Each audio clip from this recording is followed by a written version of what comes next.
আসসালামু আলাইকুম। তীব্র রোদ আর অস্বাভাবিক গরম পড়েছে। বৃষ্টির শেষে আকাশটা অনেক পরিষ্কার হয়, তাই রোদের তীব্রতা গায়ে একটু বেশিই লাগে। যদিও বৃষ্টির আগেই আমরা এই খড়গুলোর চারপাশে পলিথিন দিয়ে ভালোভাবে ঢেকে রেখেছিলাম, কিন্তু বৃষ্টির সময়ের ভিডিওতে আপনারা দেখেছেন এদিকে যেহেতু খোলা, তো উপর দিয়ে বাতাসের সাথে হালকা কিছু পানি পড়ছিল। এরকম করে সংরক্ষণ করা খড়ের মধ্যে হালকা বৃষ্টির পানি পড়লেই মারাত্মক সর্বনাশ হয়ে যাওয়ার সম্ভাবনা থাকে। মানে যতটুকু জায়গায় পানি পড়বে শুধু ততটুকু জায়গার খড় নষ্ট হলেও একটা কথা ছিল, কিন্তু এখানে যেটা ঘটে সেটা হচ্ছে যে জায়গাটায় পানি পড়বে সে জায়গাটার খড় নষ্ট হবে তো হবে, আশেপাশের সব খড়ের মধ্যেই সেই পচনটা ছড়িয়ে যাবে অনেকটা ভাইরাসের মতো, যেটা আমরা খড় সংরক্ষণের ভিডিওতেও বারবার বলেছিলাম। তো এই বিষয়টা খুবই গুরুত্বপূর্ণ। যারা খড় সংরক্ষণ করে রাখেন তারা এই পানির ব্যাপারে খুবই সাবধানতা অবলম্বন করবেন। খুব একটা বেশি পানি আসে নাই, তাই ক্ষতির সম্ভাবনা অনেকটা কম হয়েছে। তবে দেখেন নিচের আটিগুলোতেও কিভাবে পচন ধরেছে। এই নিচের আটিগুলোতে কিন্তু পানি যায় নাই, পানি উপরের আটিতে পড়ছে, কিন্তু উপরের আটি পচার পরে নিচের আটিতেও পচন ধরেছে। এভাবে এই আটি বা খড়গুলো যদি আমরা এখন বের করে না ফেলি, তাহলে এই পচনটাই এই আটিটাতে আরো বেশি করে ধরবে, পাশাপাশি তার পাশের যে ভালো আটিগুলো বা খড়গুলো আছে সেগুলোতেও ছড়িয়ে পড়বে। তাই এগুলোকে এখনই পেরে নিচ্ছি, হালকা রোদে দিয়ে ঘাসের সাথে মিশ্রণ করে দিলেই গরু খেয়ে নেবে ইনশাআল্লাহ। এদিকে ঘাস নিড়ানির কাজ শেষ। নষ্ট হয়ে যাওয়া ঘাসগুলোতে নতুন করে কাটিং লাগানোর প্রস্তুতি নিচ্ছি।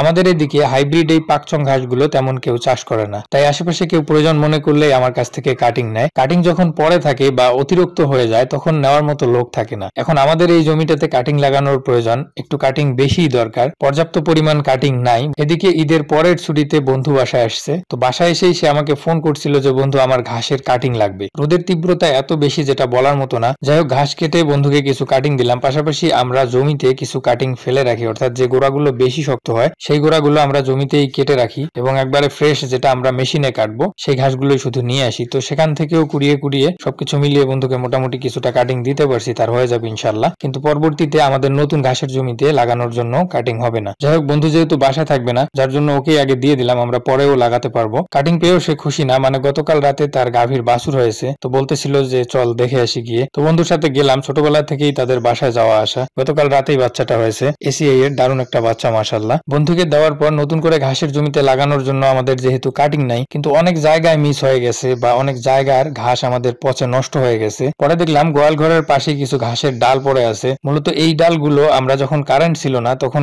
কেটে দিতে পারি নাই, গরুকে সরাসরি ঘাস এনে দিয়েছিলাম। তো গরু পাতাগুলো খেয়েছে, ডালগুলো আর খায় নাই। যদিও এই ডালগুলো মেশিন দিয়ে কেটে দিলে সবগুলো খেয়ে নেয়, কিন্তু মেশিন দিয়ে না কেটে দিলে এই ডালগুলো এভাবে রেখে দেয়। তো এই ডালগুলোই আমি গোয়াল ঘরের পাশে রেখেছিলাম। বৃষ্টির পানি পেয়ে সেগুলো থেকে হালকা অঙ্কুর বের হয়েছে, তো এগুলোই কেটে কেটে আপাতত মিস হওয়া জায়গাগুলোতে লাগিয়ে দিচ্ছি। এখন যদি মিস হওয়া এই জায়গাগুলোতে আমরা ঘাস তৈরি করতে না পারি, তাহলে যখন আশেপাশের পুরো জমিতে ঘাস হয়ে যাবে তখন এই মিস হওয়া জায়গাগুলোতে কিন্তু খুব সহজেই ঘাস হতে চাইবে না। তাই এই কাটিং গুলো দুর্বল হওয়া সত্ত্বেও লাগিয়ে দিচ্ছি। এগুলো থেকে যে কয়টা চারা হবে, যে জায়গাগুলোতে মিস হবে সেগুলোতে আবারও নতুন করে কাটিং লাগিয়ে দিতে হবে। এখান থেকে যে কাটিং গুলো পেলাম তা দিয়ে ভিতরের ঘাসের লাইনগুলো পূরণ হলেও পাশের এই গ্যাপটা পূরণ করার জন্য প্রায় আরো 100 কাটিং এর মতো প্রয়োজন, যা এই মুহূর্তে আমাদের কাছে নাই। কয়েকদিন পর কাটিং হয়ে গেলেই এখানকার বাকি 3টা সারি কমপ্লিট করা হবে ইনশাআল্লাহ। কাজবাজ শেষ করে উঠোনে এসে দেখি লতাপাতা দিয়ে তৈরি ঘরের মধ্যে মারুফ ভাত খাচ্ছে মহা আনন্দে। পুকুরের পাশে দারুণ বাতাস আর মনোরম পরিবেশে তৈরি এই রাজপ্রসাদ তারাই চিনবেন যারা ছোটবেলায় গ্রামে কাটিয়েছেন। বৃষ্টি বাদলের দিনে এই বড় পুকুরটা আরো বড় হয়ে যায়, তাই সাঁতার না জানা বাচ্চাদের নিয়ে আলাদা একটা ভয় কাজ করে। মুর্শিদাকে বলছিলাম সাঁতার শেখার জন্য,